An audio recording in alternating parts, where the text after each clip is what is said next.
Pilots, welcome back to Motion RC. You're here today with your pilot Ryan, and on the bench we have the Piaget 2 from TechOne. It's one of our new lines of planes in Motion RC, the TechOne line.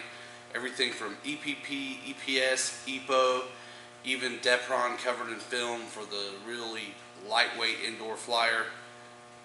Large and small, TechOne has it, and we have it in Motion RC.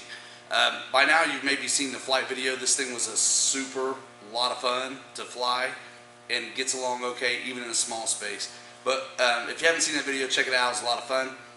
But I want to go over some of the things with the build right here on the bench. It's obviously together already, so not a step-by-step, but I want to talk to you about some of the glues I used and things like that.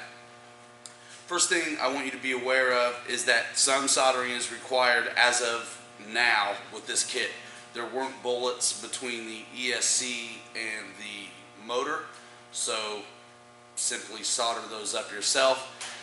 Not a bad idea to check the rotation out before you go ahead and solder it up for final to make sure that it's spinning the right way.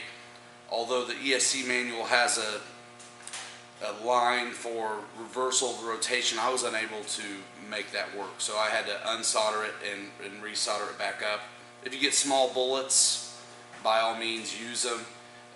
It's a good way to make it easy on yourself. That way you can just switch to and you'll be fine. The build is very easy.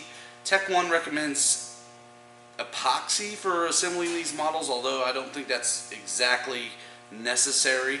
I used a mix of glues. I used our medium foam safe CA with our kicker to no detriment to the foam, and also I'm using our foam tack, which is clear and remains flexible.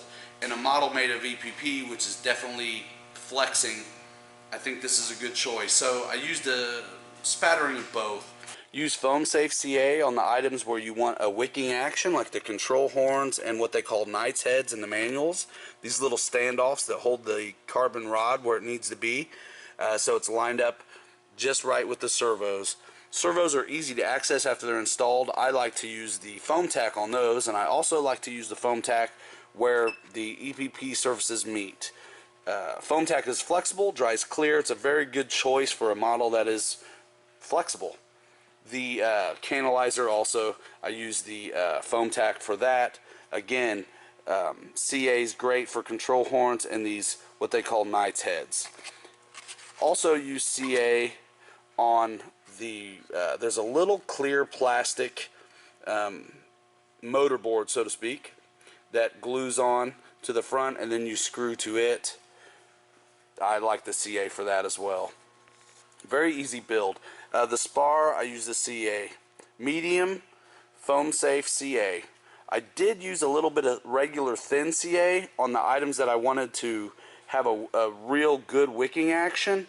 However, I did not use the CA accelerator for those items because the regular CA with accelerator will eat the foam. Now on the prop assembly, I want to tell you that there's a hex base at the beginning of the prop, and I kind of chewed at it a little bit with a drill bit to allow it to fit really nice and snug on the bushing that they provide with the kit to go onto the front of the motor housing. They send an extra O-ring, but I use them both because I think it holds the prop on better, and of course then you'll have a smoother running setup with no vibration, which is what we all want.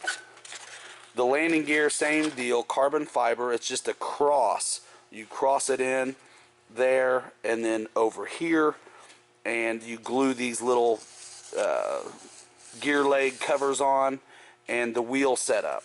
Be careful with the wheel setup not to get too much CA on those pieces, or like me, you'll have what I call skids or brakes. My wheels do not move at all because I got too much CA on them. So be careful with that. I suggest using a 4-channel receiver just to keep it light, but in my case I'm using a 6-channel receiver. Last but not least, I want to remind you that some soldering skills are required. There are no bullets that come with the kit as of right now, the time of filming this little overview. So I soldered my leads to the wires, and they actually did not rotate the right way, so I had to unsolder them and switch 2 wires to get the rotation to work the right way. So if you're wise, you can take the preemptive measure to go ahead and check that rotation before you finalize the soldering.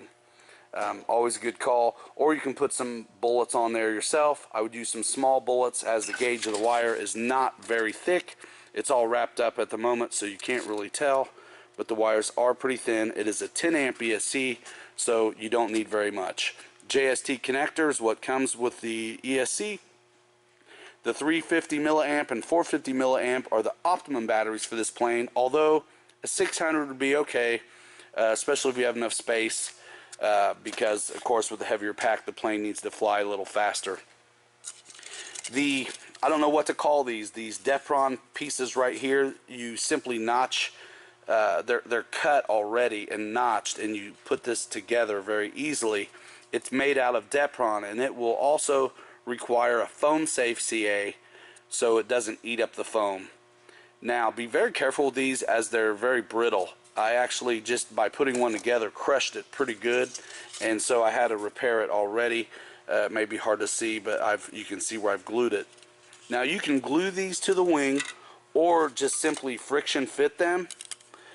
I have flown with it a lot and only relied upon the friction fit to hold it on, and that's been fine for me. The slots to receive it are already prepped and cut out in the wing, so there it is. They've been holding for me. I suppose if they eventually start to work their way off, then I'll put a spot of glue on them or something like that, but as of right now I'm okay without them. And there you can see the slot. There's a wood spar, comes with the kit. You just assemble it very easily into the wing and glue it in before you move on. The steps in the manual are laid out very clearly and concisely. It's a very easy build. Really the only tips are just something as in the way of awareness. I want you to know that you have a little soldering to do, and be careful not to crush these.